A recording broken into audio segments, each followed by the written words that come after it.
My name is Kelsey Smith. I'm going to read like a big, long thing to you, and I'm going to time myself so that I don't go over,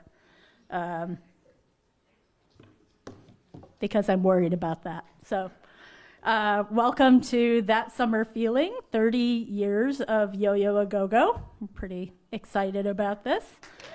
Yeah. And thanks everybody for being here. So yeah, as I said, I'm Kelsey Smith. I'm one of the organizers for the Olympia Music History Project. I like this. It's making me feel less nervous. Thanks. So we're delighted to be here with you for an evening of memories and inspiration from the beloved Yoyo A Go Go festivals. Yo-Yo influenced music and art-related events in Olympia and beyond for many years to come, including the 2002 Homo A Go Go Festival, organized by Ed Varga, who's actually wearing the shirt right now, which is kind of cool. I didn't even tell Ed to do that. Let's get through the thank yous. Thank you to Evergreen. It was like serendipitous. Thank you to Evergreen for providing space for this event. Thank you to Ray Zill over there and the Evergreen Library for hosting and promoting this event. Jay Peluso for designing the beautiful event flyer. It's really nice. Dave Crampton for recording the event, and Jared and Raul from Media Services, and Karen from the Comm Building. Basically, everybody that's here working right now, thank you. We appreciate it. And thank you to our panelists, Pat Castaldo, Pat Maley, Michelle Noel, Kento Oiwa, and Ed Varga for being here with us tonight. That was alphabetical, by the way. No, not in order of priority. We're really happy that Pat Castaldo had the foresight to document the festival so that he could share photos with us today. And Pat Maley is generously providing Yo-Yo recording CDs for everybody in the audience that wants one, which is pretty cool. I feel like some of you probably listen to CDs still. I do. So just a little bit about our project. The Olympia Music History Project's mission is to document and make public the music history of Olympia, Washington, through oral histories, images, and ephemera. Our small but mighty team is currently me, Mark Lee Morrison, who's here somewhere, Mariela Luz, who's I think up there right now, or somewhere back here. And we have archival assistance from Liza Harrell Edge, who's right over there. And we get basically advisory assistance from Elaine Vredenberg of Window Seat Media, who kind of did the first part of the project with me. And when we don't know how to do something related to oral history, Elaine's our go-to. Yeah. Our website was designed by Danielle Ruse and Michael Hanley of August Creative. Highly recommend them if you need a website. And we currently, to date, have 26 oral history interviews and transcripts available for listening and reading on our website, which is olympiamusichistory.org. In July, you can expect more interviews, further development of the bands page, a timeline, and additional information about venues that supported the Olympia music scene. We're currently supported by an Inspire Olympia grant, and we're always looking for additional funding to continue this important work. You can help us by spreading the word about this project, sending us any ideas you might have about financial support. If you have any rich music enthusiast friends, please tell them about us. I'm always like, Dave Grohl. We can be reached at olympiamusicproject@gmail.com. Okay, let's talk about Yoyo A Go Go. This story starts with Pat Maley, down there, who started Yo-Yo Studios in 1984. Pat lived on a West Side farm that is now the site of Grass Lake Nature Park, and he repurposed a former chicken coop as his recording studio. Pat used money received from a small inheritance to purchase the equipment he needed. Then he asked Calvin Johnson, if he'd like to do a Beat Happening session at his new recording studio. That was the first one, right? Beat Happening showed up with Greg Sage of the Wipers, and Greg produced the recording. Pat played bongos. 5 songs from the self-titled Beat Happening album were recorded at Yoyo Studios, and the album was released by K Records in 1985. Now we're going to fast forward 9 years to July 1994. The first Yoyo A Go Go Festival was held July 12th to the 17th, 1994, at the Capitol Theater and adjacent downtown locations. This is like the questionable part from the newspaper, including the Midnight Sun and Studio 321, maybe? It was in the newspaper. It's got to be true. The festival was scheduled to coincide with Lake Fair and end with the fireworks display on Capitol Lake. The first yo-yo was planned by Michelle, Pat, and Kento. Is that right? Okay. With assistance from many other folks. Over 50 bands performed, and that was pretty much true of all of the Yoyo A Go Go's. Some of the bands for the first yo-yo were Unwound, Mukilteo Fairies, The Rickets, Girl Trouble, Carp, Kicking Giant, Link, Excuse 17, Lois, Some Velvet Sidewalk, Team Dresch, Mecca Normal, Fits of Depression, and Heavens to Betsy, and many more. Additional activities for that first yo-yo included a nature punk walk, a word circus spoken at the Midnight Sun, which was like a poetry, spoken word reading, movies at the Capitol Theater, and a break so that people could attend the Lake Fair Parade. This was the first of 4 Yoyo A Go Go festivals. The second yo-yo was held July 15th to the 20th, 1997, also at the Capitol Theater and adjacent downtown locations. Once again, it was timed during Lake Fair with a musical break during the Lake Fair Parade. That yo-yo, some of the bands were Elliott Smith, Love is Laughter, Little Red Car Wreck, Bloodthirsty Butchers from Japan, Mecca Normal, Sea Average, Behead the Prophet, No Lord Shall Live, The Need, Carp, Unwound, and Sleater Kinney. For this particular one, Nikki McClure, who's in the audience, conceptualized and organized the creation of the Go Olympia zine, timed to be released during Yoyo A Go Go. The pocket-sized zine included a map of highlighted locations, a cassette with 32 original songs, which are on the internet, you can listen to them, by many members of the Olympia music community, and instructions to procure a portable tape player and start the 4-hour walking tour at the Capitol Theater.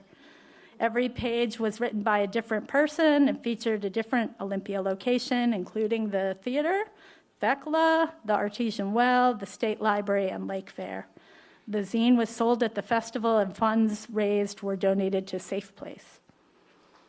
The third Yo-Yo Festival, once again during Lake Fair, July 13th to the 18th, 1999.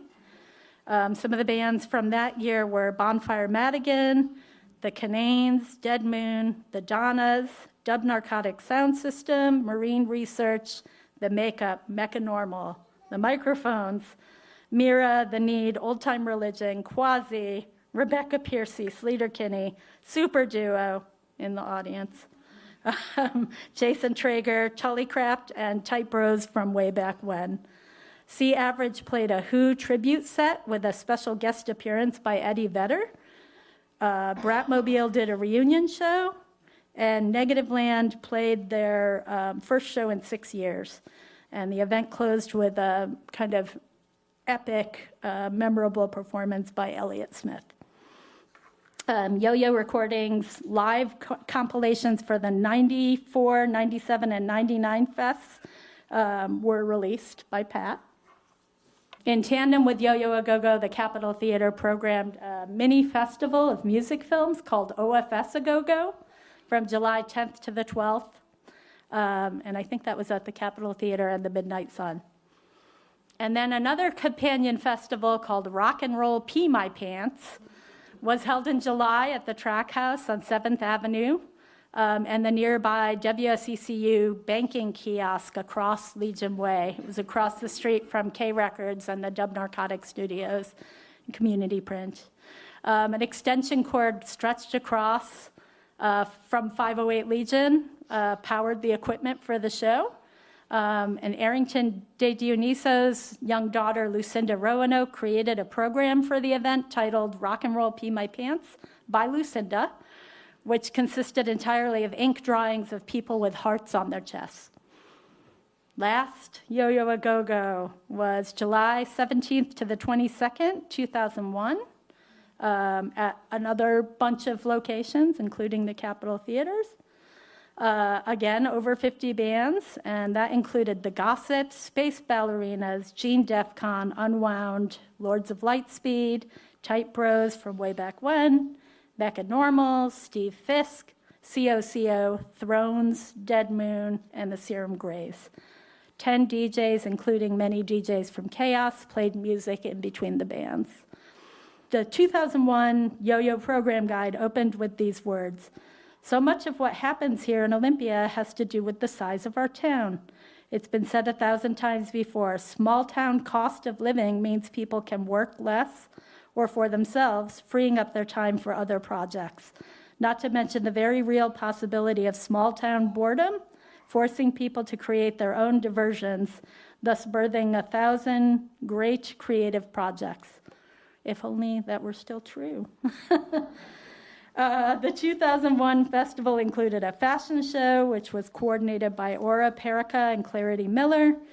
They had live musical accompanied by the, I'm going to mess this up, 40% techno, Welcome to the Doll Club, Paper Doll, Shadow Doll Club, where everything is easy, a futuristic hot club band.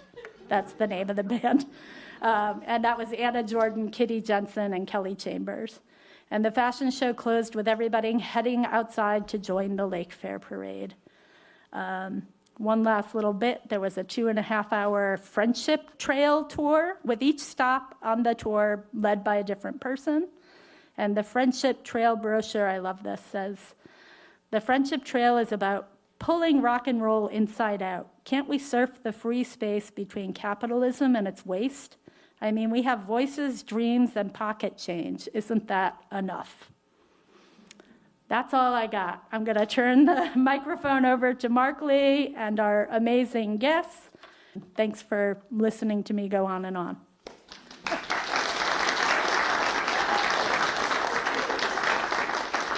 It was 10 minutes when I was at home, and that was 14, sorry.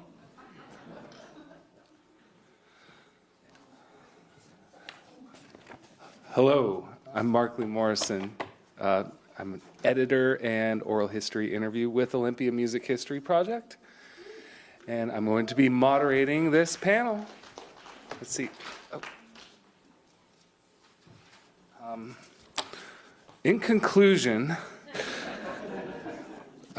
let's start with Pat. Tell me, how did we get from yo-yo recordings to Yoyo A Go Go? Well, I recorded the International Pop Underground Convention in '91 that K Records had put on, and I just loved that event so much, and I asked folks at K, like, "Oh, are you going to do another one?" And they were like, "No." And I said, "Oh, do you mind if I do one?" And then I just asked questions about how they did it, and then I asked Michelle to help me do it, and Kento was an intern from Evergreen who was working in the studio that became one of the organizers because he was working his ass off the whole time. So for me, it was largely I wanted to do another live recording because I really liked having that happen. And also just liked the feel of the whole event. What a nice summertime thing it was. Tell them where the studio was so they have a context. Thank you. In '91, the studio had been on a farm, as was mentioned earlier. Then it was in the basement of the ABC house for about a year. And then it got moved to one of the green rooms in the Capitol Theater building. And I made a deal with Patty Kovacs just to rent that space after that. So from 91 to 2006, Yo-Yo Studios was in the Capitol Theater building. So it was, a pretty easy thing to do with the splitter snake down on the stage to just record the whole thing onto multi-track. Kento, can you talk about your role in your internship? And how for many you? credits you got? I think it's already on. Wait, before we go forward, how many of y'all are Evergreen alum? All right, 4 out of 5. Ed, any story there? You I didn't move here until I was 30, and in 2000, so I graduated from the University of Minnesota. Oh, okay. Yeah, I started here at Evergreen when I was 39, so it's never too late. All right, sorry about that. Go ahead, Kento. Wait, what do you want to know about the recording studio? Yeah, about your Maybe involvement. I can go elaborate a little bit more how unique the Yo-Yo studio was.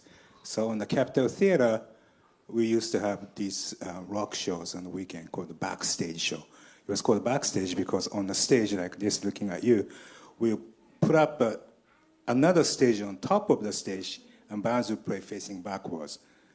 And then people coming from the side door and fill up the stage. It was about maybe 200 if you maximum, right? And then so on the back, there's a stair going up to the hallway behind the wall, and one of that was a Yo-Yo studio. And then I guess back then it was a lot of touring bands would come around here, and they would play a show on either Saturday or Sunday matinee, and then usually next day or the afternoon, you record them for free, and they get the recording, and you get to keep the master, right? So that's the trade was more that we'd make the recording, they'd keep the master, but we would use one of the songs on the compilation, and then I'd sell the compilations. When I started my own music thing, I used to just spend hours a night. I don't know if you knew, but at the studio. Yeah. No, I know. Yeah, just making beats and sampling and stuff. Yeah. Mm-hmm. Yeah. I can still remember the smell of the hallway. Yeah. No, it wasn't a bad smell, but just It's 15 feet from the bathroom. Yeah. It was right Yeah. there. A green room bathroom, which is True. Now, Michelle, I know that you were very active booking talent, touring bands in the Olympia community, as well as local bands, and that was sort of your role in the initial Yo-Yo Festival?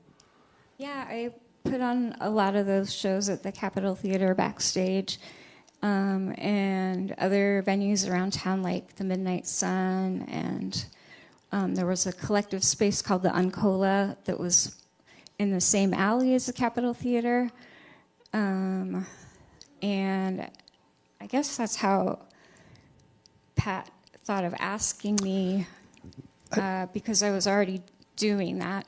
And how did you two meet? Here's questions I don't know the answer to. I feel like we all kind of maybe met because of the Capitol Theater in different.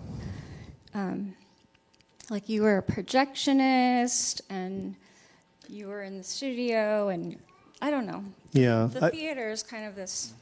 I remember visiting you a lot in that thrift store you worked in that's now the Painted Plate. Oh yeah, because you were upstairs. Yeah, and I would just, that may be one Time way. after time. Yeah, right.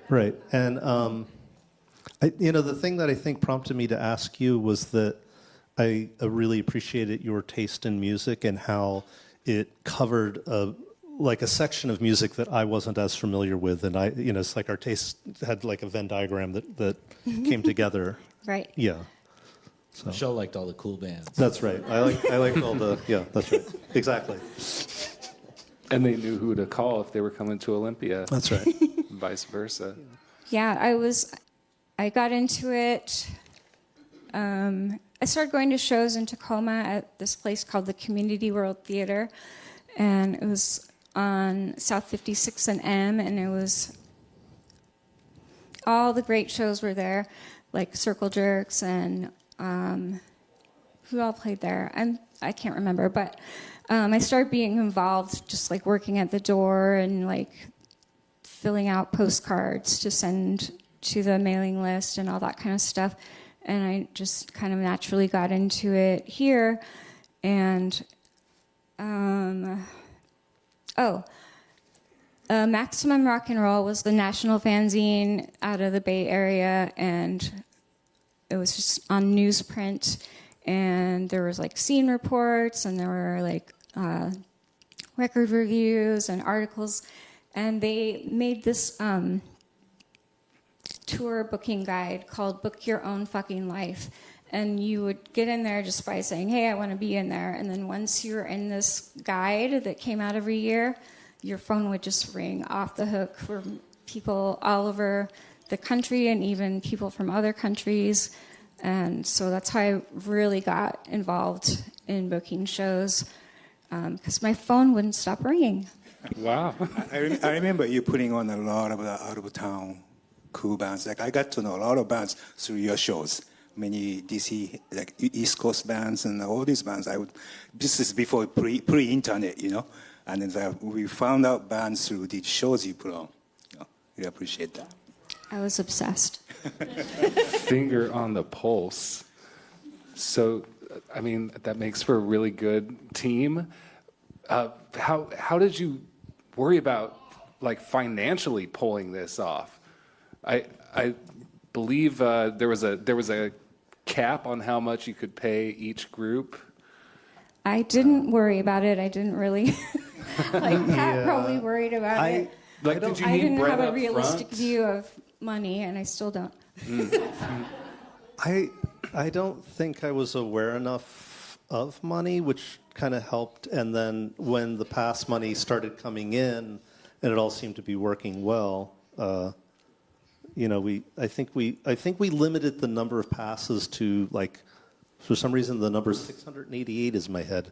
Is how many we because the theater's capacity was, I think, 1,000. Yeah. Although that last show with the Spinanes, there were 1,200.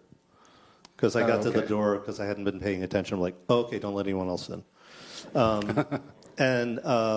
But yeah, I mean, it was $40 for a full pass, and we did a calculation where, like, every band got paid sort of according to the number of people that were in it, how much they would draw, and how far they had to come. I think that no credit card. Everybody's saying either cash or personal checks. That's right. That's right. Well, and as the person working the booth that first year taking cash, I mean, that was like, I would hand thousands of dollars to you guys being like, there's way too much money in the booth right now. Like, because it was people who were coming shows, and that's why it's like, yeah, there's about 1,000 people in here. Maybe there's 1,200. I mean, the clicker was broken for some people, if you know what I mean. Like, because it was, you could sell tickets, as many tickets as there was still room. Like, you didn't know if people were coming back. Yeah. So we would release tickets or open things up based on what the kids now call vibes. Yeah. But back then we didn't call it that. I don't know what we called it. It was just like, yeah, seems okay. We haven't seen the fire marshal. It'll probably be fine. Except 97, the Elliott Smith show. Do you remember that? There was a fashion show before that. And all these models, they were volunteers. And their reward was they get to pick any show they like to go. They all picked Elliott Smith. Mm-hmm. But it was way, way past the fire go. And the Patty Kovac was not happy. Yeah. So to be fair, someone had to tell no to these models that it's already sold out. And I remember I volunteered. I set up a little desk by the backstage entrance. They all lined up getting a ticket, and I had to tell them, like, sorry, it's sold out. Oh. And Pat, you sort of indicated how we met you, in that you worked at the ticket booth and were the master of it, and that first festival would not have happened well without you, for sure. Yeah, I was a fixture at the theater because I was a projectionist, and then once I got a key to the theater, it was this magical power. No, it was. It's like early 90s, if you have a key to the theater, you can go in the theater day or night if you want. And it's like, you live downtown, you drink, and then you're like, I'll just go into the theater. Like, you would, I would just sleep sometimes in the theater because I didn't want to go up the hill home, or it was just such a home for so many of us. It's like hard to overstate the magic of that building and the power Some of the keys back then would open doors in the security building too. Like that's how sort of like loose everything was in Olympia. Yeah.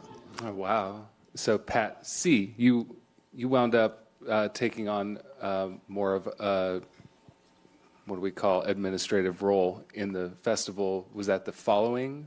Yeah, so I remember handing you guys, like you and Pat and Michelle, all this cash from the booth, and then at one point you guys calling me over, and I like thought I was in trouble, like I had done something wrong, and they were like, here, and it was money back to me, because you had like, gave me money thanking me for all the work I'd done, and do you want to help again? And it was like, oh yeah, like, because the mindset of the theater, and when we talk about like anybody not having, like, rent was cheap. It's like no one was there to make money at the theater. Like all the money we knew had to go to pay the rent and hopefully someday get the building, which they ended up doing. But at the time, it was like we had to keep the organist, Mr. Crow, happy and not be too weird so that we could keep the Film Society alive, which was this engine of so much. Like, love it or hate it. And it's like Jeff Bartone, Patty Kovacs were two of the glue things that made everything happen there. They were invisible and not always as well loved and appreciated because they were rough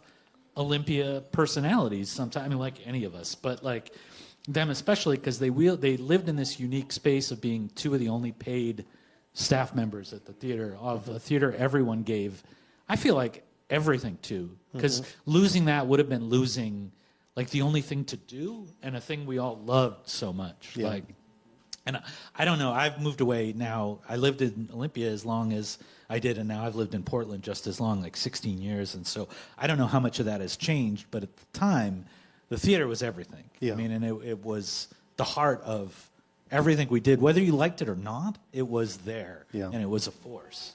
How did you end up in Olympia at the first year? Is that first year Yoyo A Go Go? Is that Well, is that how what's you came funny to about Olympia? IPU is I came early to go to Evergreen, a big book of colleges, Evergreen. and it was like, oh, I thought it was on the coast, not just the sound, because the only map I had was like this big, and it was a giant star for the capital. I was like, well, that sounds great, a big capital city, like, yeah. And so I came out sight unseen to this very campus, age 17, and started going to college. And that summer was IPU, and I walked past it thinking, like literally thinking, oh, maybe I'll go to that next year. Like not knowing, not getting a ticket, not going inside. But it was like, that was my first taste of downtown Olympia. It was like, oh, this seems, like being here during Lake Fair is like, it is magic to all the people who came from out of town for Yo-Yo, of which there were thousands of people who came from out of town. The fact that Lake Fair's going on at the same time created this, like, it's why people moved here. Because it felt like, oh, this is a magical place, which it's not every week. I mean, everyone here loves it, but it's like, it's not magical every week. I mean, nowhere else is either. But it's like, anyway, that's how I ended up there. And then just walked into the theater to like volunteer. A friend told me, oh, you can become a projectionist. I was like, that sounds awesome. Showed up, they didn't. And that's it, 10 years of living in the theater, basically. While we're on that subject, Ed, so you moved to Olympia age 31 from Minnesota, is that correct? In 2000, I moved here because I was putting on shows in Minneapolis under the name Homocore Minneapolis, and a lot of bands from Olympia would come through. And I put on shows in Minneapolis from 95 to until the time I left in spring of 2000. The need was working on the Transfused Rock Opera with Nomi Lamb, and I was doing sound. I did all the sound at all the Yoyo A Go Go shows, and that was my career at the time. And so they were looking for a sound person for the Transfused, and they recruited me, and I was looking for a reason to move to either Olympia or Portland at the time. Because I loved all the bands from here, and was ready to get out of the Midwest. I grew up in Wisconsin, and then lived in Minneapolis for about 10 years. And Pat was one of the very first people I met as I was starting to organize what I had to do, which was a monumental task at the time, to do sound for the Transfused. And I was coordinating with Pat about the recording in the studio, and then And then we became friends, and then after the Transfuse was done, I started working in the studio with Pat. Great. And so you were also doing sound at the final Yo-Yo. I did do sound at the final Yo-Yo. Yes, that was my main job. I booked a few bands, but most of my job was to do sound. Okay. Now, after the first one wrapped up, was it automatically like, let's start planning the next? Or No. I mean, can we talk about some of the unforeseen challenges that you faced and how those were overcome during the first festival, or did everything just go perfect? I mean, even so, there was this moment. There was like a video crew videotaping a lot of it, and there was this moment during the outside for the line for Rancid, where a bunch of punks were just sort of like goofing around and jumping off this dumpster, and one of them just ever so slightly went back into a window, a plate glass window of the storefront next to the Capitol Theater, and it just shattered, and he pulled out and just looked back at it, and it was all on video. So even this like moment where we had to pay a couple $100 is a beautiful moment of footage that is somewhere now. Was it the coffee shop? The Fiona's coffee shop. Okay. Yeah. Okay. Wow. Yeah, she had great ginger apple pie. Oh. I used to go over there during recording sessions in my socks. I get coffee and pie. Oh, wow. Yeah. That's beautiful. But yeah, I mean, it seemed to go really well, and I don't know why we waited 3 years to do the second one, but it just seemed right, I guess. I don't remember. Yeah. It was a long time ago. And so the footage, was the idea that there was going to be a documentary? Yeah, that kind of thing. And is it on YouTube or anything? But we tried to do video of a lot of different, of all of them, and the ability to do video as opposed to the ability to do multi-track recording. Video was a lot harder to pull off, and so. But there's, if you watch the Carp documentary, they took Yoyo A Go Go footage, which was 3-camera shoot, and it's incorporated in there. So you get to see what it would have looked like. There's a lesson there, though, is if you're ever running your own 5-day music festival, is control the video yourself. I mean, that's like an interesting part of it. It's like, it wasn't our project. And it's like, none of us would have had the bandwidth to do it, but it was their project, right? Like, I just sort of feel like video for Yo-Yo was cursed, because the first one was really thoroughly documented and by us. Sharon Franklin was the director of that. And there was a box of the tapes. And my daughter, and I'm not a very tidy human, and she got upset with me, and she shoved all this stuff in my room, and she put that box of tapes on 2 speakers. And it sat there for 2 weeks, and I didn't know. I've never looked at it because I don't have the heart to. But just recently, when Kelsey and I were doing cataloging, we're making a database of all the Yo-Yo studio tapes for the live and studio stuff, I found this box from Sharon that had Neutral Milk Hotel's tapes in it, so those weren't destroyed. And a few others that I can't remember what's in there, but it may be that there's something usable there. But just in general, I think that Merge could sell that video for $40, like all day. Yeah, so I don't know. I don't know about the video. There's another guy who I saw at a music history event in Tacoma when the History Museum, they had a panel. And he showed up, and he has footage from the 99. And I don't remember, and 97 was hard to pull off because I think we tried to pull it off again. And then there's a film called Try This at Home, which is a lot of footage from the 99 and the 2001. And I think that's online. So.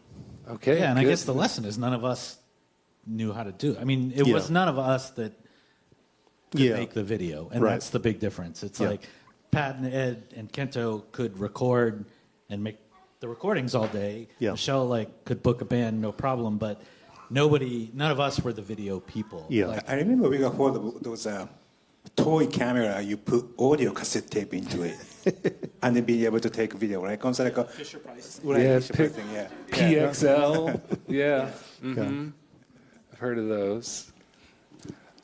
And I mean, it just wasn't. The same thing happened with us in Homo A Go Go, which was, in 2000 to 2009. It just isn't a lot of video footage because we weren't all walking around with video cameras in our pockets like we are now, and photos as well. So it's great that Pat took a lot of photos and yeah, with like Homo A Go Go, we a similar story to Pat. We did have a crew that did sorry to get us off topic onto the homos, but we had a crew that did. I think Homo's totally on topic. That did the 2006 festival and the footage got lost. So the other thing is that when folks who did the Try This at Home video presented it at the Capitol Theater several years ago, people were asking like, well, how come you didn't have this band in the photo or in the film and this band and this band? And they were like, because those bands would not let us light them, put enough light on them. right. So, Yeah, a lot of bands just didn't want to be that this well lit. Like I said earlier, it's like singing to a train. Right. Yeah.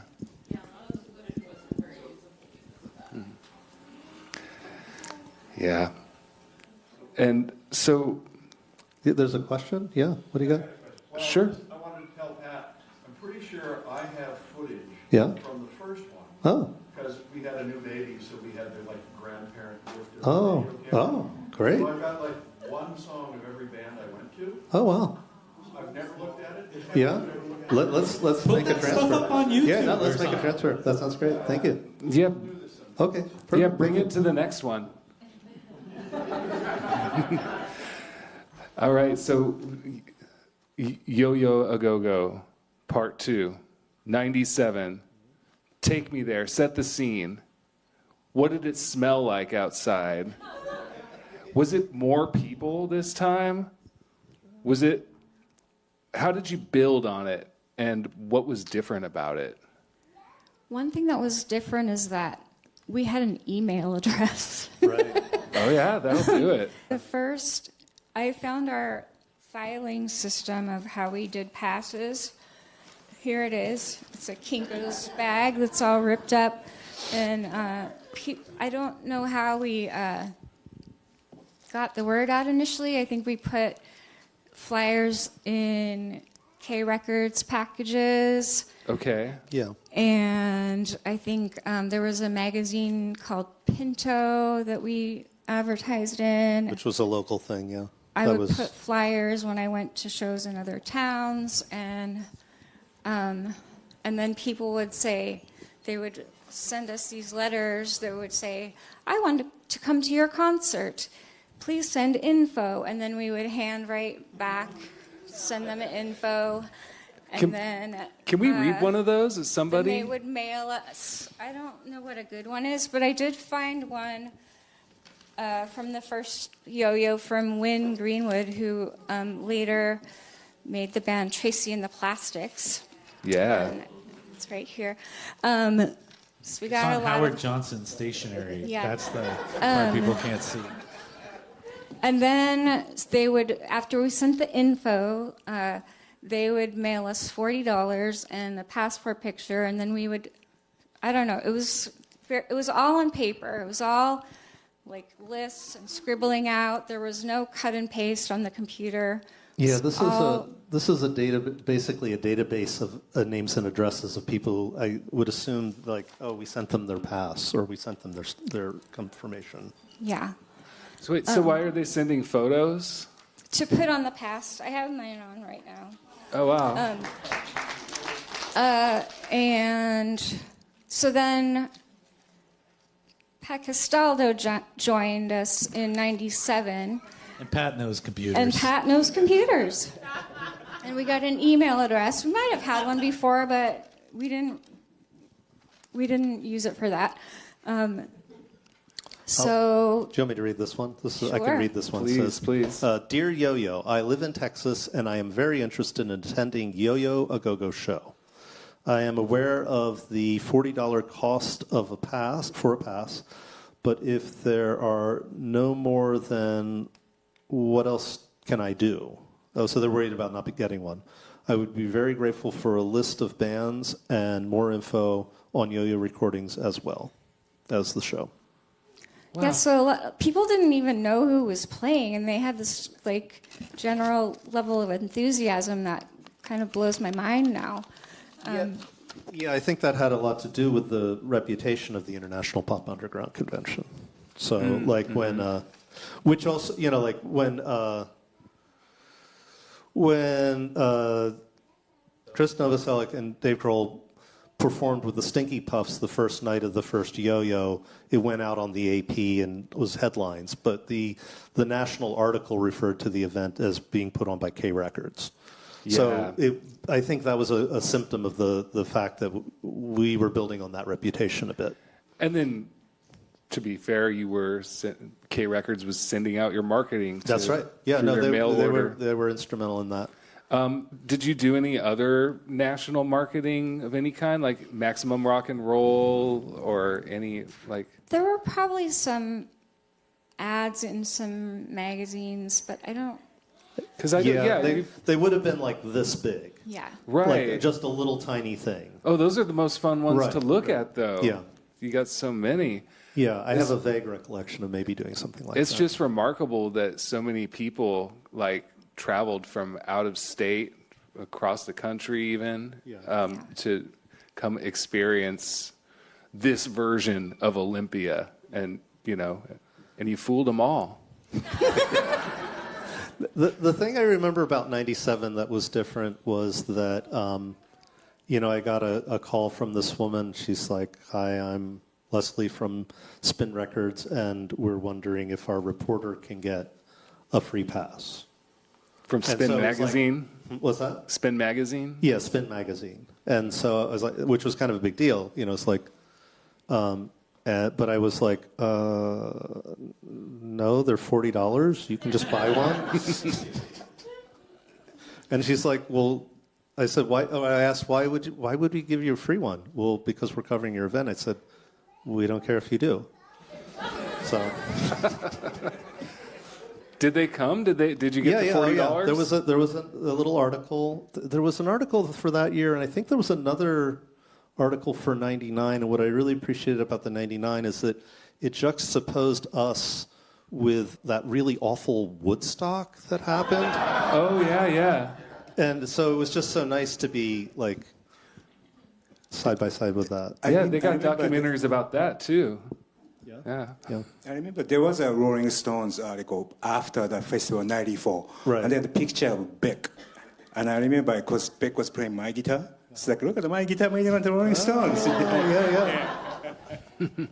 The blue Fender. Blue Fender. Yeah. But yeah, it all got pulled off because of the credibility of the scene in general, which is weird to say now, but it was because of the scene. There were only a few towns doing indie rock. And it was like us and DC and maybe people in North Carolina, but it was these underground, and the underground, which you just heard of how this stuff spread pre-internet, was like Michelle's phone. I mean, it's that's how it was all. That's how. I mean, I'm good friends with Teen Beat, who's like DC label Somerville. I still talk to Mark. That's all because probably you booked him at the theater. And there was a Teen Beat thing backstage, and it's that was the underground. There was the people from that didn't know. I mean, I didn't know them. I went and I saw the show. This is rad, and 30 years later, still friends. It's that's the power of what we had. I think Calvin booked that show.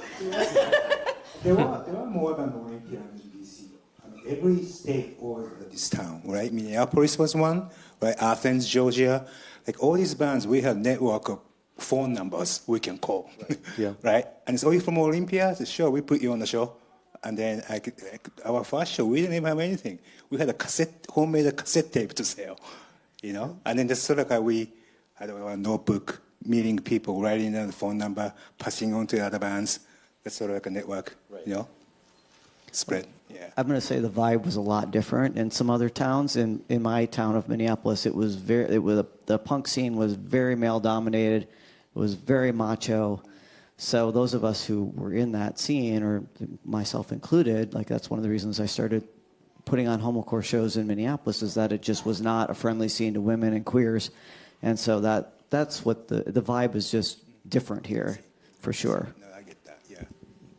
Yeah, I mean, that's something that I feel like echoed throughout. It's just a big part of the city's reputation, in no small part due to events like this one. Well, and Evergreen. I mean, I think there's a halo of Evergreen to, like, before I came to Evergreen, I did not know what a feminist was. And by 92, after my first year, I considered myself one, or at least was like working towards not being a dick. You know what I mean? Like an East Coast dick. And it's just like, that was the halo of this place, Right. spreading out. And it's like, you know, always pushing against that kind of stuff. It's like, that's where I learned it as an East Coast, like, kid. It was here, you know, and like then the volunteer, the DIY, that was downtown.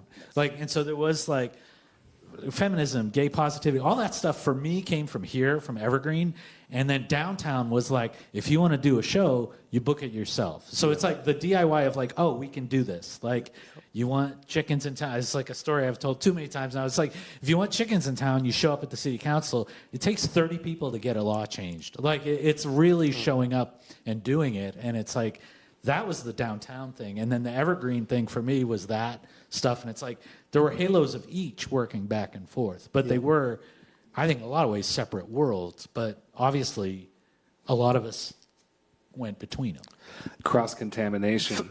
I think another, for me, the version of what you're talking about was the Olympia Food Co-op, which I worked at from 90 to 23. And because work was so flexible there, and because the values that we were taught as employees about how to work together and how to be together, and that the flexibility and education of that place really informed and supported being able to do these festivals. Because I could just say, these are the days I want off, not may I please have them off. So that was good. So. Yes. I still do. Yes. Yeah. Thank you for your cheese curation. Absolutely. Cheese and records, records and cheese. So let's talk about the ephemera a little bit. The badges, really, really original. Cool idea to put the person's face right on their ticket. You also gave out actual yo-yos that were branded to every ticket purchaser? Every pass holder. Every pass holder. And then the surplus were for sale. Yeah. Okay.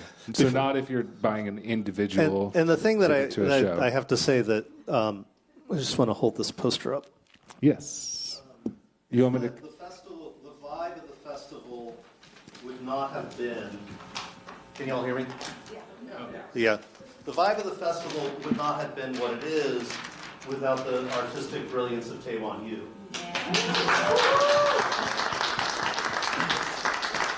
Every little piece of thing that he helped support the label with and the festivals with, I just love. Yeah, and we've got some cool stuff on this table that y'all can come look at after we wrap up. But we're not quite there. Who on the crew here is really good with a yo-yo? Not anymore.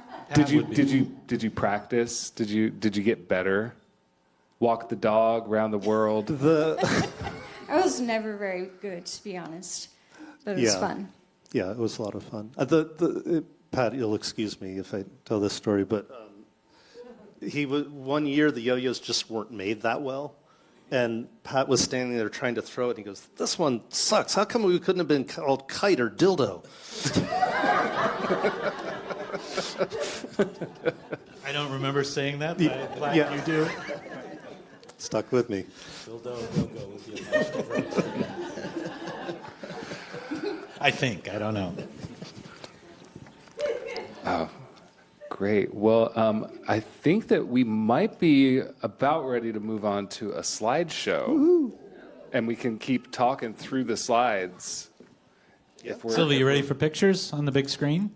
Can I just say first that the ephemera that I brought is on the table outside the front door. Oh, that's good. Noted. And the free CDs are in this box, and some are on the table there. And I have enough. Probably y'all could have a few if you want. So I brought compilations. I also brought transfused soundtrack. So there's live and there's studio compilations available. Wow. What a gift. Amazing. I'm going to bring Kelsey back up. Thank you all so much. Full disclosure, Kento got 4 credits for working with Pat. I also got 4 credits for these photos from this fine institution. I got 4 credits. I did a credit, personal journey or whatever they were called. What are they called? Contract. I like personal journey better. What? No. So I have a vision of how this is going to go, and we'll see if it actually goes that way. But basically, we're going to show some pictures. These are all pictures that Pat Castaldo took during the yo-yos. And my vision is that they're all just going to kind of be like, oh, that was when this happened. But we'll see how this goes. So I'm just going to advance the slides, randomly. And if people are still talking, I'll not advance. Sound good? And you all can see it on the screen up here. So does anyone want to talk about this first slide at all? I think there's a fun game, if anybody knows Carl Steele, where you can find him in almost every photo. He's right there on the. He's in the lower right corner. Oh, we're not seeing we're not seeing that. Here, we're just seeing that intro one here, so I will turn around. These photos are great because you look at the cars and you feel like maybe this was 1983, like nothing, like that Ranger is in 83. So it's like, it really, downtown Olympia is this, or was for a long time. That bus is a 68. So over here on Look how cute Michelle is. On the left is the papier-mâché version of the Headphone Kid logo that Taewon Yu built. And this is in the Lake Fair Parade. And the way we behaved in the Lake Fair Parade changed the rules of the Lake Fair Parade. Because one of the things we would do is we would wait and let the folks in front of us get way far. And then somebody had a bugle, and they would go, and then we'd all run right up and stop right behind them. Then I feel bad now for that group of people. But yeah, they said you had, the rule the next year was you couldn't get that far away from them. And, there were people like walking and drumming on television sets and VCRs that they had rigged up like drums, and it was sort of mayhem. Lois Maffeo named it the yo-yo throwing geniuses of Yoyo A Go Go was the name of our entry. I really miss my car. That's the red car in the front of the theater. The Dart. There's the old marquee of the Capitol Theater that they had to change because it was pulling the wall apart, I guess. It was also the largest pigeon coop in downtown Olympia. Yeah. I remember the parade. They have an announcer that announces all the floats and the cheerleaders and whatnot. And when we came by, the announcer said, "And here comes the future welfare recipients of America." I didn't know that. That's the city. Don't like that. Didn't you have a shopping cart drill team? A shopping cart drill team? That may have been true. Maybe. Yeah, pretty much anybody who wanted to do anything in our section of the parade just came and showed up and did it. Let me see if this works. This is kind of what tech was like at Yo-Yo. We just kind of I figured, have oh, there no we go. control Here we go. Right now. There's Carl. Carl Steele, it is. So you can find Carl in almost all these. We did have it at the Midnight Sun because this is Slim Moon in front of the Midnight Sun and the poster from '99. And there's Pat counting money. Look how happy he is. And there's the fashion show. Her dress in the lower corner is made from one of the Yo-Yo posters, That's if I right. remember right. Uh-huh. And there's a shopping cart. Yeah. There is Slim sitting on a shopping cart. Which people in that fashion show picture got into the LA Smith? Catherine and Victoria probably did, for sure. Victoria was married to Slim at the time. Catherine now lives in LA. She does costumes. I think she did costumes for like Dune or something. And here we are back at the crowd. I see a lot of local kids, a lot of kids that grew up here. Nathaniel, Amanda Butt, who the blue hair, she lives in Bellingham and puts on shows there now, or did for a long time.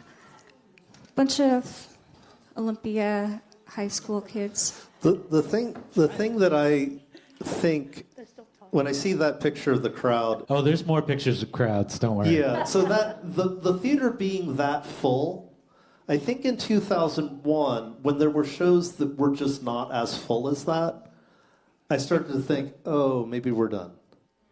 That was sort of one of the things that indicated. But the thing that finished it off is something you said, Michelle, which is this one was so nice, I'd hate to have to stop doing them because they suck. Yeah. Next.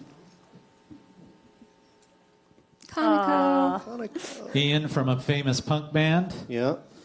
There's a young Pat Castaldo in the booth with Lois Maffeo in the foreground. And Conoco in the middle leaning on my car again. There's a lot. I mean, that's the problem with these being my photos. There's a lot of my car. There's a lot of the dart. I tried to weed them out. The dart is it's in the artwork of the Little Red Car Wreck album. Yeah.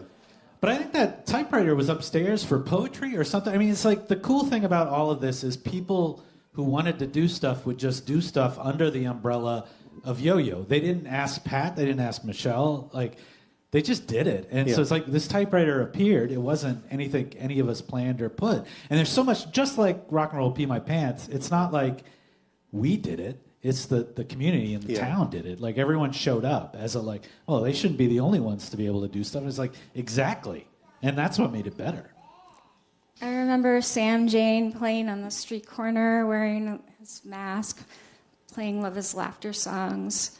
We were roommates, and he didn't think Yo-Yo was very cool, so he decided to play on the street.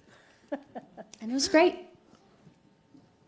You guys can look Quasi, forward to if you 1999. want. Well, people that we didn't book did come and just play on the street. That is true. Mm-hmm. Not just because they thought it wasn't cool, but maybe they were. It's okay. Bitter I'm that we had okay to being a book dork.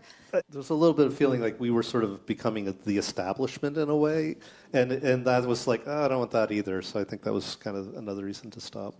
To me, this is for classics. This is like just very, like, all these people are Olympia characters at the time, every single one of them in a different way.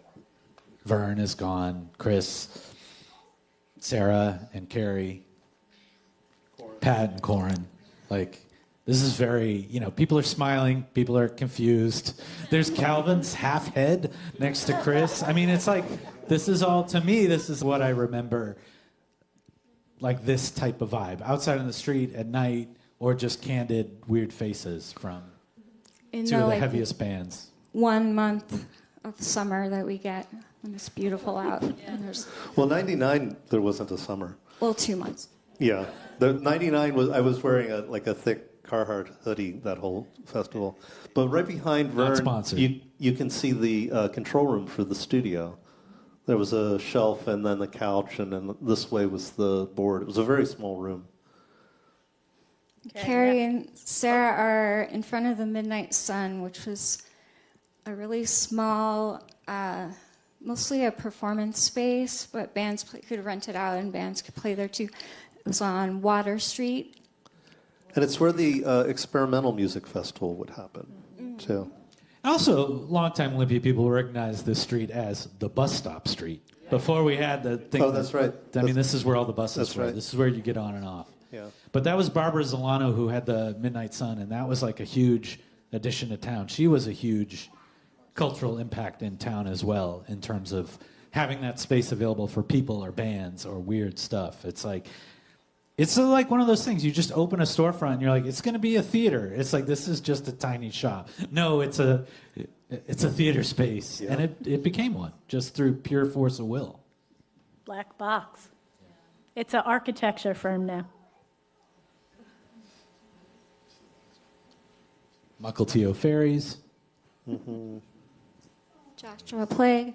He's a traveling punk chef. Vegan, please. Oh, there he is. And he was the singer of the Mukilteo Fairies. We just interviewed Josh. And I later, did. later Lords of Lightspeed. James and Billy. I don't know where that picture is. Billy from Bikini Kill, James from Rainy Day Records. That guy from Dub Narcotic. Brian. Brian. I think he's from Tacoma originally. Mario and Beck. And then Star and Tina, and this one's like, we had a shop upstairs during the Yo-Yos that was called Catch of the Day, which is where Star and Tina both had a zine that was called Catch of the Day, where they sold stuff like a classic old school mail order catalog. And then we let them set up shop up there, and they had a corner. And without that, I wouldn't have a job today, because I took that idea and ran with it and started by Olympia. And so it's like, it's all connected. I mean, it's all like, this theater is the heart of so many of our lives. It's like, and these are the people who did it, kind of That thing. looks like a Rebecca Piercy bag in the background, too. Oh, yeah, for that's sure. Right. That's right. That guy, Mario, I went on a trip to El Salvador in 2000, and I'm sitting in a restaurant, and he and my friend Raquel walk in. So, I don't know. That was the next time I ever saw him after that. Amazing. That was taking it down to clean it from bird shit. It took Jeff and I all weekend. Nikki and Sarah, Russ, and then my friend Robin, who came down from Canada every year. And the first year, he wore bunny ears, and so Michelle called him Bunny Boy. Funny boy. He still goes by that. No. And he just volunteered the whole time. Like, I don't even know if he watched any bands. He was amazing. Him and I still talk, and it's like one of those things. He just showed up. I don't even know if he had a place to stay or ended up staying with me. He did subsequent years, but you just show up. Shirts were $10 back then. It's like stuff to think about of like how different stuff is now. What is Nikki and what are they holding? I don't know, Nikki. Do you know what you're holding? Some sort of program? Something about women. Who can say? It looks intriguing. Women's mud wrestling is what it says. Mud wrestling. And you still do that, right, Nikki? You still wrestle professionally. I remember seeing footage from that. That was the thing I felt a little sad about at these festivals, was that there was a lot of cool stuff to go to, but I was just so busy it wasn't possible to go see rock and roll, pee my pants, or mud wrestling. Here, I made sure that there was a picture of Kento in here. Yeah. I think I'm wearing the same shirt. Yeah, I was like, talk about your shirt. He's trying to levitate the audience. It's a little bleached out in this photo, but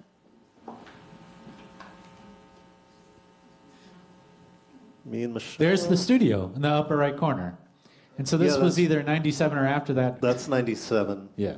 Yeah.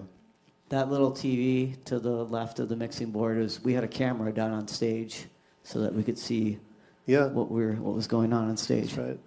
A little crappy camera. I have a lot of pictures of the side of Michelle's head from this time, all blown out. It's great. I don't know. You used to be able to get to the roof of the Capitol Theater through the projectionist booth. There was stairs, and so it was easy to get up there. And sometimes I think these two were arguing, which was like amazing. Like, let's go argue somewhere in private, which is very private. No one can hear you, but it is also the most public thing. And And Michelle's wearing the same shirt. That's right. I do like stripes. Is it the exact same shirt or just a similar? And then in the Okay. lower corner is Amelia from Heavenly. So it's like this, I threw this one in here just to show that British people came. And Calvin. I think Ed inherited my haircut. I was so glad to find this one because this is the volunteer party before the thing in the backyard of the ABC house. Yep. Me sitting on a cinder block. It kind of still looks the same. I was just there the other day. There's Joseph DeRossell. Joseph. Becca Bolo's leaving. She's like, I'm done with this. I was wondering if that was Becca. I know how to behave. Becca's at work. She wanted to come. There's Brian Sparhawk from Fits of Depression. He was one of our stage managers. That's right. Yeah. Walter, Jeff. Yeah, keep I going. still have the notebooks full of the schedules, handwritten, of like, this person's in the booth, this person's doing security. Everything's all scribbled out and messy, and that's how we did it.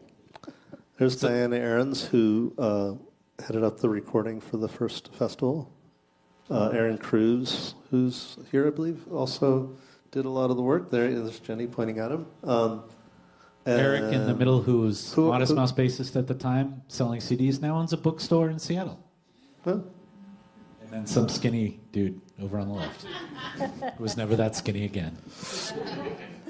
Yeah, people lining up in front of the theater. It's like it warms your heart to this day. Like if there's something, I mean, the summer it's probably easier, but in the winter when you see people lining up in that rainy line for the film festival, it's like those were our two holidays. It was the That's film right. festival and Yo-Yo or whatever was happening in the summer, and this was the summer one.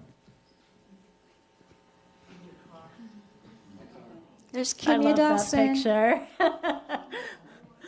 John Quitner.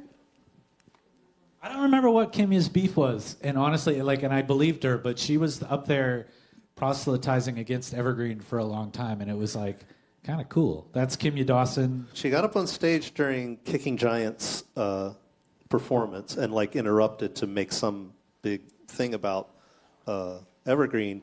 And I was standing there with Georgia and Ira from Yola Tango, and they were looking at this happening, and it was like, is everything okay?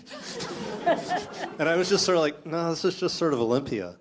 But I think she literally climbed off onto the stage out of the audience to make an urgent thing about Evergreen and them being awful for some reason for her. And then Elliott Smith, and then Quiddy, who worked at K, as the person selling records to the stores, basically. Yeah. Was his role there. Now a lawyer. There's Allison Wolf. What is this? Dig Your Grave, or I don't remember which one of her bands. And I don't think Carl Steele's in the audience, so that's... Oh, he's got to be. Bratmobile is playing the South Sound Block Party this year. Kind of cool. Yep. Excited. Throw in some Artie Black and Whites. Upper left is Rock and Roll Pee My Pants. Same with the lower one. This is what Rock and Roll Pee My Pants looked like. It was at the bank, the drive-through bank ATM. And then Slater Kinney or Heaven to Betsy in the upper corner. And then Julie ran the store. That's right. Forrester and Yo-Yo.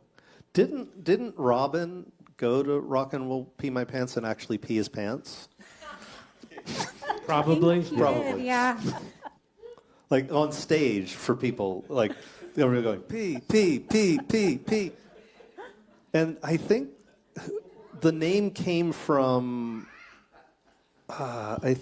Random, and Harrington's kid would run up and Lucinda. say, yeah, thank you, would run up and say, rock and roll, pee my pants, and that's how it got its name.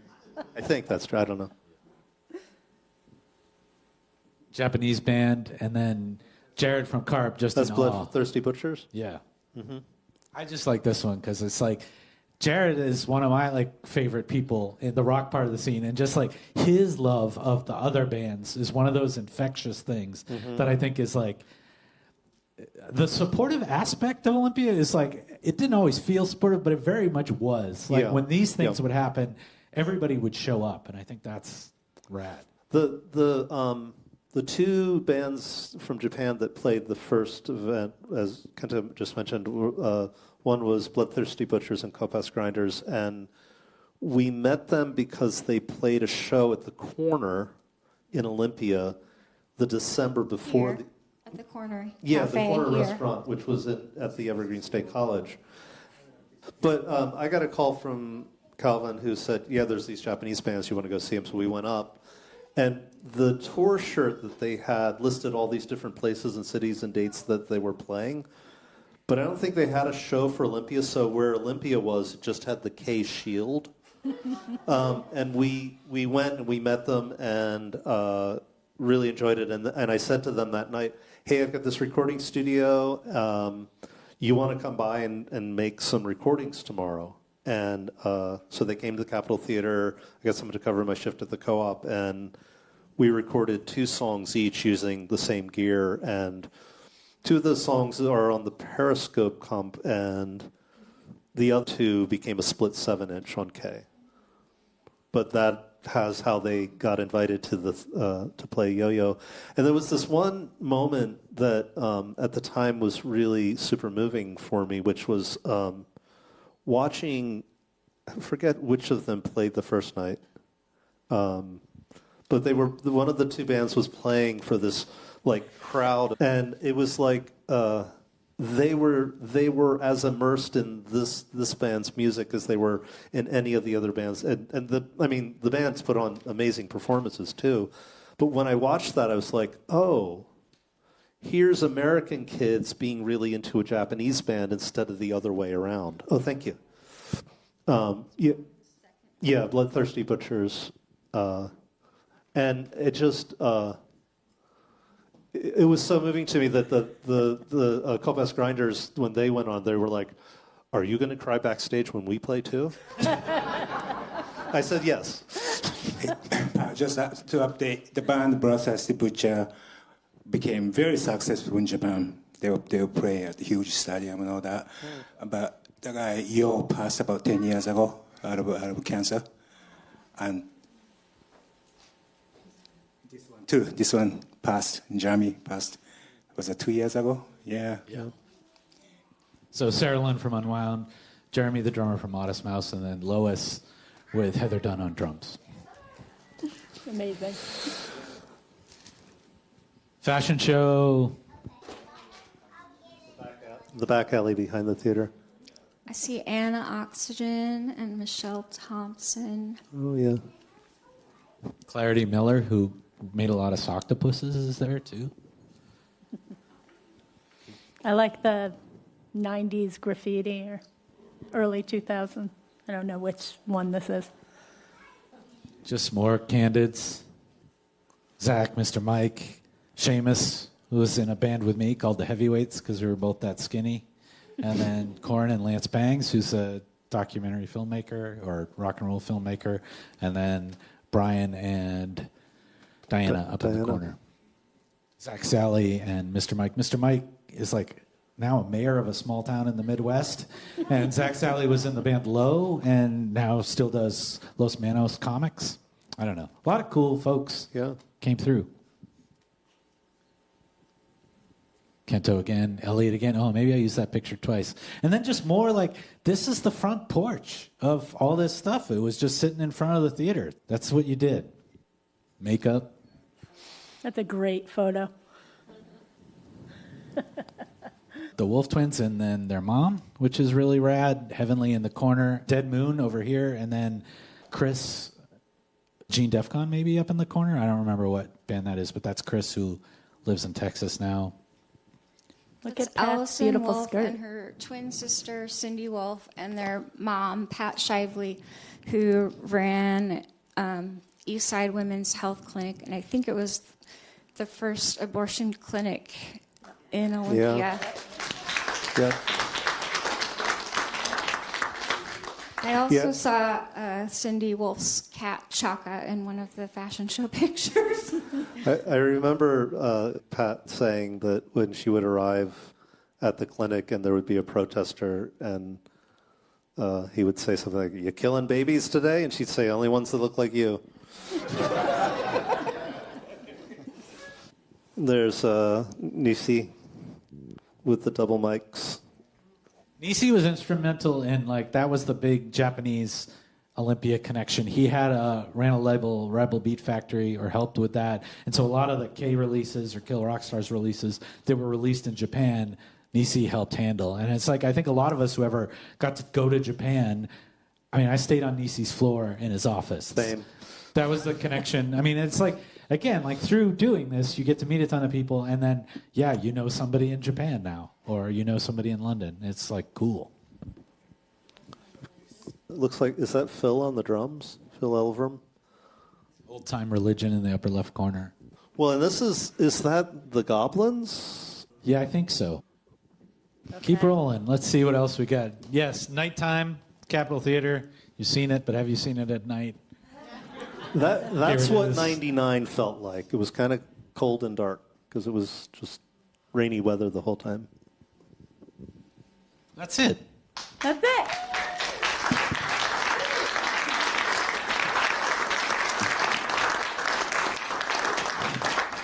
So now it's time for questions from the audience.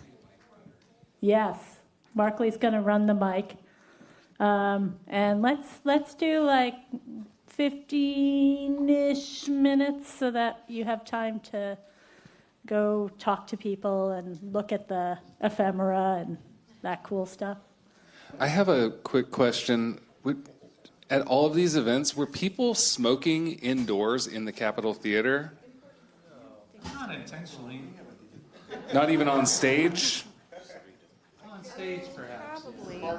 That was part Yeah. Uh-huh. I'm sure Vern Okay. did. From Unwound. I think I need my sunglasses so I can see you guys. Elizabeth has a question. Elizabeth Lord, storyteller Elizabeth Lord, came to Olympia in 1991. Elizabeth Lord. Basic question. How'd you come up with the name for the festival? That was Nikki.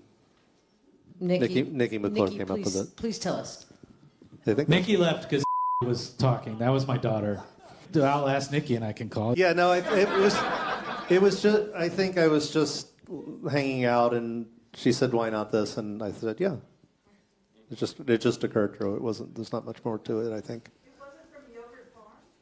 Well, okay, Yo-Yo Recordings, yes, was my friend Mark Hastings used to joke that the Yogurt Farm, which was a collective house where Grass Lake Park is now, he would always joke and call it the Yo-Yo Farm. So that's why I called it Yo-Yo Studios. And then Yoyo A Go Go was just a nice fit from there. Also, I can't see the audience, but what's crazy about living here that long is like I know Lois's voice from like still. I mean, that's like crazy. Like people's voices are keys. Like you can open door. I don't know. Metaphors. Question? Okay. What was the favorite concert that you performed at? That's my daughter. Oh, hello. Well, then you should take this one. I was thinking about that for the 94. And everybody was great, right? Carp had a legendary thing with Ruben Rochmiller coming up with the cinder block and all that.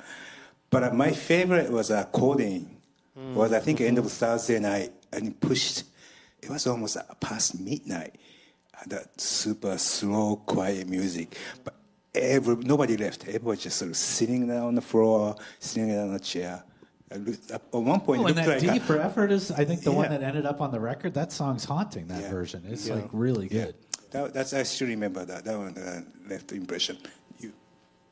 I just like, one of the most fun things is just like Mikey Fitz smashing his skateboard guitar. It's like things like that, like getting to be inches away from that kind of stuff was amazing. I mean, I was mostly out front working, and so the bands I really, really liked, I would make an excuse to go back and watch from backstage. And so for me, it's just like it was then, getting to be backstage, seeing bands you love like that, and like it was rad. I did sound, and like I don't even remember any of the bands. I remember C Average doing Nosferatu score live. That was pretty cool in 2001. Yeah, I'm sorry. It's It's a blur. It is a blur. And also because there were so many shows just all the time. Like, you could go to a show in Olympia in the 90s, like, any night of the week, pretty much. It's all kind of a blur, but I want to say, like, The Need and Carp and I don't know right now. It's all a blur. Also, yeah, we were all so busy working and running around and fixing problems, and it was fun, even though we didn't get to see that many of the bands. I think Miranda July did a cool performance at 2001. Yeah. That was very cool. You booked a band that not a lot of people knew called the Now Time Delegation. Oh, yeah. I remember them being pretty awesome. Well, That was in the last yeah. the last one. There's so many favorite performances throughout, but what you asked was the favorite to perform at, and I did perform at the 97. I was in a band called Little Red Car Wreck with my dear friend Mary, who I'm still in a band with, Guide on Bear, and we're working on our 4th album. But one of the perks was, like, I got to say, yeah, my band's going to open for Slater Kinney. And so we had a really nice crowd, and I just remember playing this song, Crashing Cars, and it's on the comp, but when we finished, it's in the recording too, Mary just goes, it's so fun, like that. And so that really sticks with me as a moment of performance. But the band I would always stop for, because they're still my favorite band, is Mecca Normal. And I would watch them, and they would bring me to tears. And then like a following festival, I remember being in the lobby, looking in, and then looking out, and at the other doorway was Los Maffeo, and she looked at me, and she knew, because we looked at each other the previous one, and she's like, I'm not going to look at you. I'm going to start crying too. So that was a favorite moment. Yeah, and they played all 4. Mechanormal played all 4 festivals. I made sure. I was going to add that the first Yoyo Mechanormal, I remember Gene Smith dropped the microphone. Oh, yes. Went to the audience. The song I Walk Alone. Yeah. She just, without microphone, just walked around all over the theater. Went upstairs. Alone. You know that, yeah. Yeah, she did, in my home. That was a very brilliant emotional moment. Yeah. But hey, I'm sorry I misunderstood your question. Which one was the favorite performer? I think we played.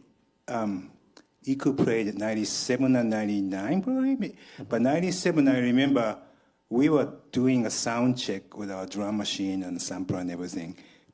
Then started playing as a song. That ended up being on the comp as a sound check, I think. Oh. Yeah.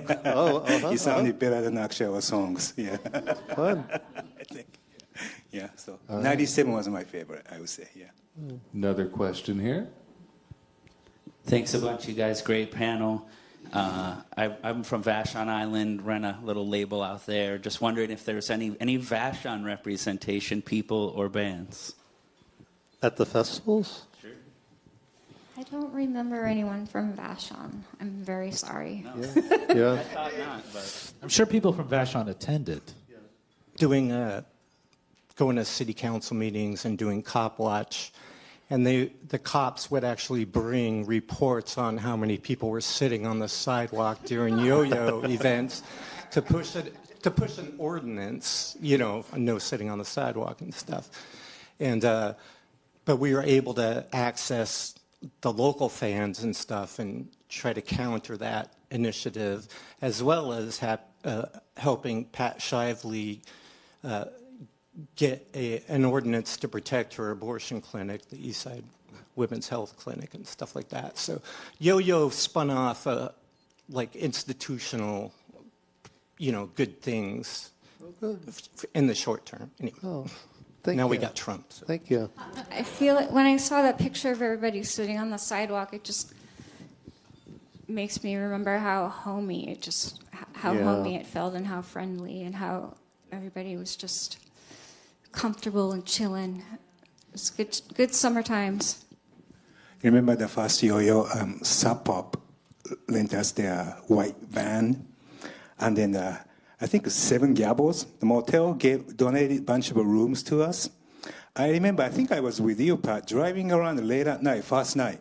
All these kids camping out on the sidewalk. Yeah. Remember that? Yeah, that was actually a miscalculation. It was something I got from the International Pop Underground Convention was that we booked the Golden Gavel. We just for the first night. Okay. Because I think what it was is that Kay had done that, and then they would tell bands that needed a place to stay, you can just call them and then you'll have a place to stay.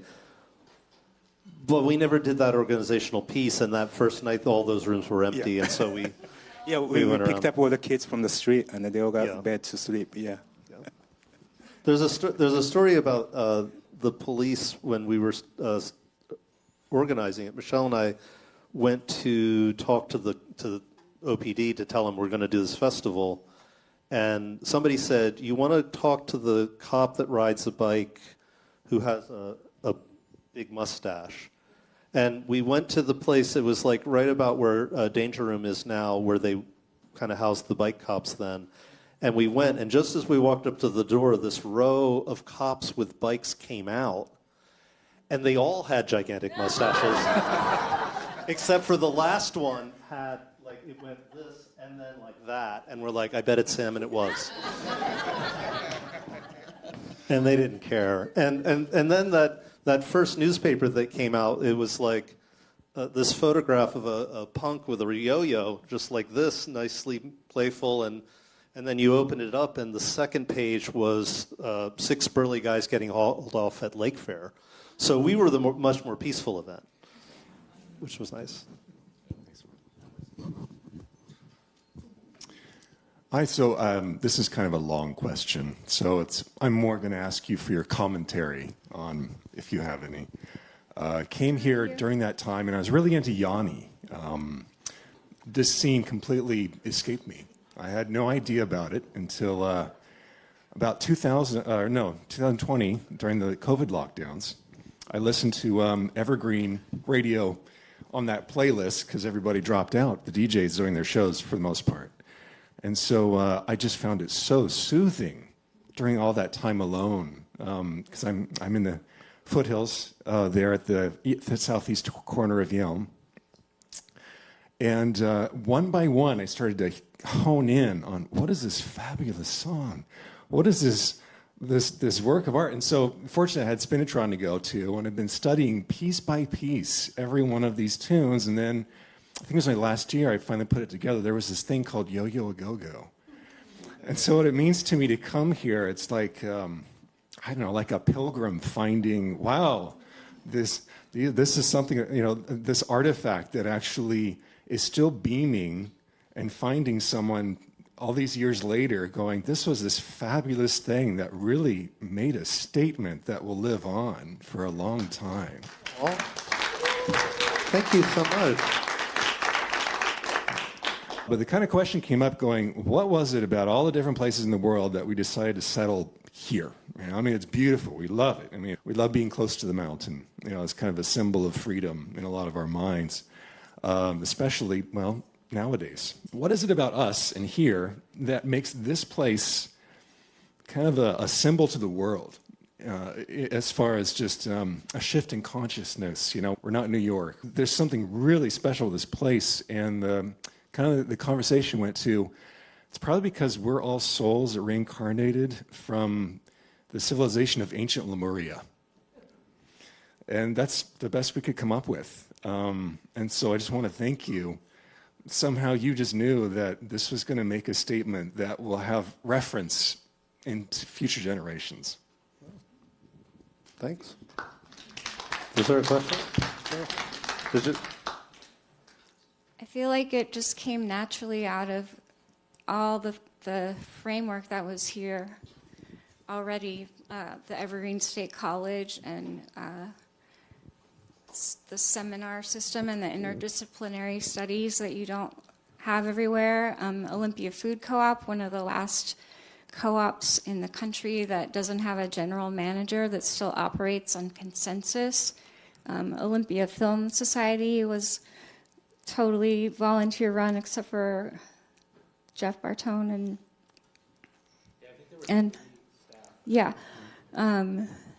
it was all here, and we built on it, and people continue to build on it, and it is a very special place. Yeah, and with the Capitol Theater being, to me, like the spiritual center of Olympia. I was thinking about these four friends here today a lot, and just remembering all that I learned from them, and all the wisdom of kindness and thoughtfulness and creativity, and how those influences are still with me, like every day, and I think it was just like there was something very open about the connection. People were really hungry for connection. I mean, there were people who were pen pals about being fans of bands, and then saw the bands and met each other for the first time at Yo-Yo. So it was all done corresponded by snail mail. So I think this connection, just like actually looking each other in the eye and caring about each other and just loving each other. I think we were lucky to not have the internet. I mean, like, it's weird to say, but it's like it all grew, and it wouldn't have been the same if it was streamed on TikTok or anything, or even just, I think there'd be a lot more cynicism, because the internet has brought that to, I think, a lot of, like, everything, every aspect. And there wasn't that. There was like an earnest belief of just like, I mean, do it for the kids was not a joke at that point. It was like, what else are we going to do? Let's put on a show kind of thing. And it's like, that stuff you carry with you into everything. I mean, I think, like, I wouldn't have a business without it. I wouldn't have known as many people, met as many people, if showing up and just helping out wasn't a core to what all of us did then, in terms of, like... Being an audience, like, it took a lot of work to get there. I mean, if you happen to live in Olympia, that's one thing, but a lot of people came out of the state, right? And they found out somehow, and they found a way to get here. They sent the money to get the pass. But so you are in the theater with 1,000 kids, and everyone's there for that. Everyone made that effort to be there. And, like, how can you find a place like that nowadays?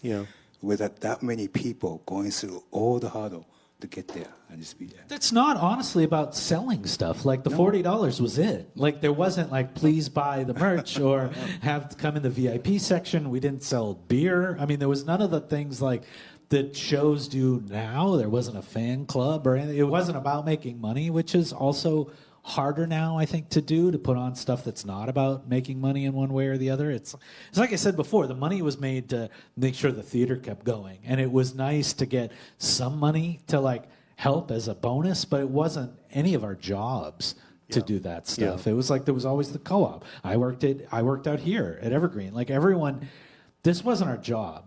And I think, like, sometimes when you make it your job, it becomes harder. But if it could have been our job, we would have had a blast. But we also would have been run down to nothing. Because after that, like, I think we all retreated. Like, I don't think we saw each other after that for a while. Because it's so much, and so much, like, doing of that stuff nonstop. And so it's like, I don't know how, I mean, it's just the world has changed. So it's like you feel like an old person when you say stuff like that. But it's like, I'd like to believe it can all still happen. But we were so lucky to be at that time and that place. Very much, and in pre-internet especially, and to have those people, like, now you might have more than 1,000 people who want to come, and tickets would be more, and then more people would be mad. It's like the 1,000 people that came, there weren't people really turned away. Do you know, like, in the way that now, if you knew all these bands were coming, you would have to do it in a bigger venue and stuff to make it all pencil out. And it's like the same for the bands. Like, there were no promises of riches at the end of this, or, like, I mean, there was money, but there wasn't, it was gas money by and large. It's not, and it's just, it's harder and harder to do that stuff now because everything is so much more expensive. And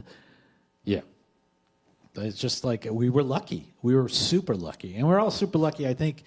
You know, I see so many people in the audience who I also feel super lucky to have met or run into at that time, whether we were friends or not. Do you know what I mean? Like, because they were there in the town. It's like, I see John. It's like, we were never close, but it's like, you were part of that time to me, you know, and it's like vice versa. Like a lot of those people who are there, you know, we weren't necessarily friends. There's people who in these slideshows I didn't even get along with. I mean, because it was always that, like, everyone's dating everyone else's ex-girlfriend. I mean, like, I think I, like, count 3 that Kento and I shared.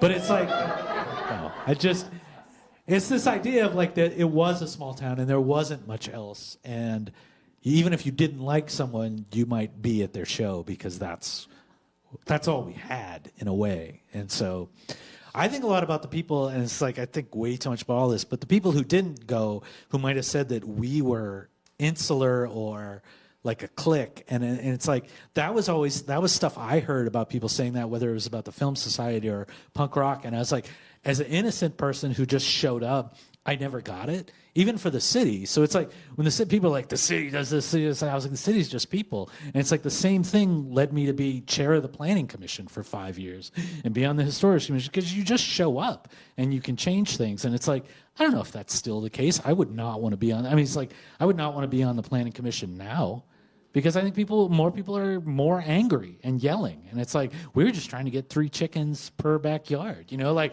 or maybe the fence is not too tall, like that kind of shit. And it's like, it's a different place now, and it's sad in that way, but it is what it is. But yeah, I always feel super lucky for not just the people up here, but like a lot of the audience and a lot of the people in town that even I wasn't friends with, but were part of that painting, you know. So. Same. Yeah. We got time for, I think, one more, maybe 2. Here we go. This whole festival was such a labor of love. Like, how do you balance putting on such an important festival and also getting to enjoy it yourselves?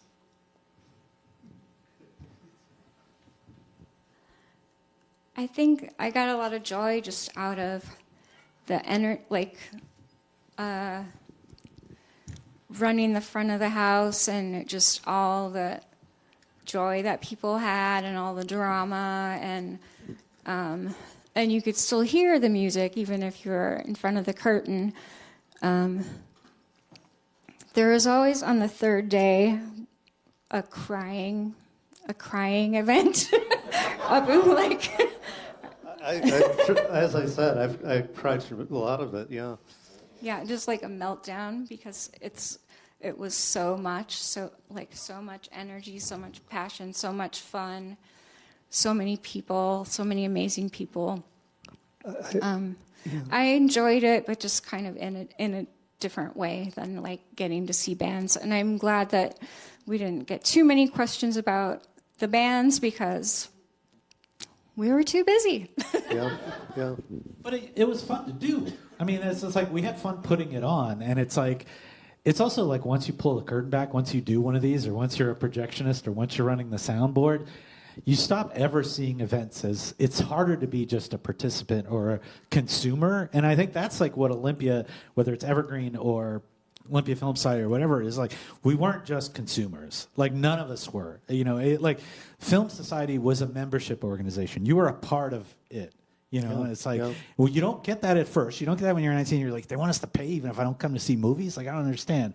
Like, but you do by the end. You understand why it's a member, why the co-op's a membership, why the Film Society is. You understand that you are part of making it happen, and it's just at different levels. Like, no one is just pure consumer. I think people come. Like, whenever there's a really popular thing at the theater, like there's a line, those people, there's a lot of consumers in that line. But most of the people at Yo-Yo, everyone in the audience was a participant. Like, they weren't just consuming. And it's like, and I think that's, for me, I like can't go to shows in the same way anymore because, well, one, I don't get to go backstage anymore, but like it's also just, you know how the stuff works. I can't watch a movie after being a projectionist for a decade without being like, this person's doing X wrong, or here's the film split, or any of that stuff. And I think it's the same for organizing and acting cooperatively. It's hard for us to get regular jobs, I think, in some way, because like the classic hierarchy stuff just doesn't, from Evergreen and downtown, just doesn't make sense. Like, what, you're not, you know, yeah, I don't know what a boss is. I mean, and that's because of this. And that's like because these guys were like, do you want to help? And it's like, sure, like, I don't know. But there's that community feeling that you keep touching on, that I think that even if you don't get to enjoy every band that you love, that you're still, you know that you're part of this community. And there's also a lot of love that people are giving back to you. Even if, I mean, just in a crowd sense, you can feel the love, but also people coming to you saying things, you know, telling you how much these things mean to you, how much this show meant to you. That's, I think what that kept me going for a long time, and in Homo Go Go later and stuff. And I often feel a lot like what Pat was saying. Almost when I think back in my life, almost every good thing that has happened to me seems to come from the shows that I put on in the 90s, or every, like, just so many people I know in my life. It's kind of, I don't know, it's magic to look back and see those threads. Well, I was just going to say, that, to answer that question, you want me to stop? No. Okay.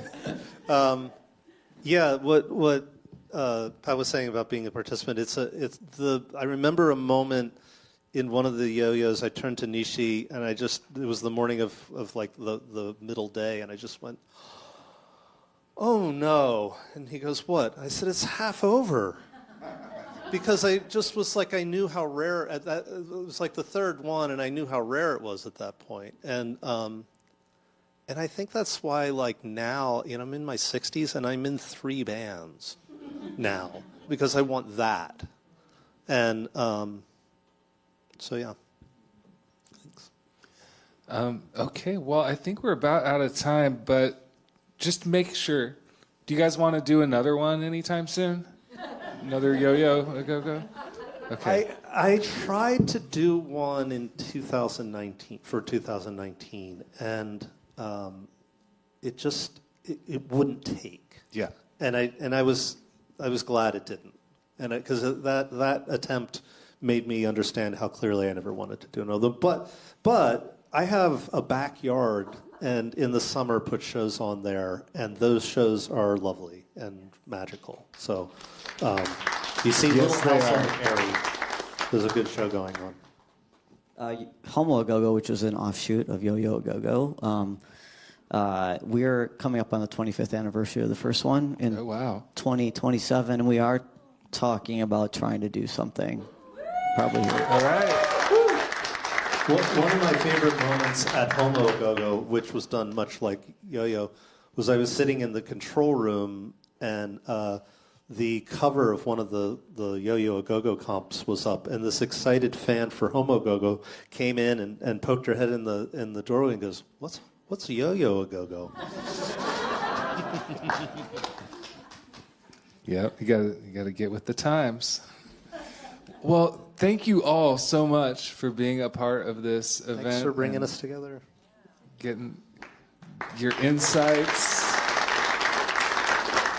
Kento, Oiwa, Pat Castaldo, Ed Varga, Michelle Noel, and Pat Maley. Yo Masters, everyone. If you want more of this kind of stuff, OlympiaMusicHistory.org does have full, long-form interviews with all of these folks. Kento's is coming up in July. And yeah, let's get some yo-yo music.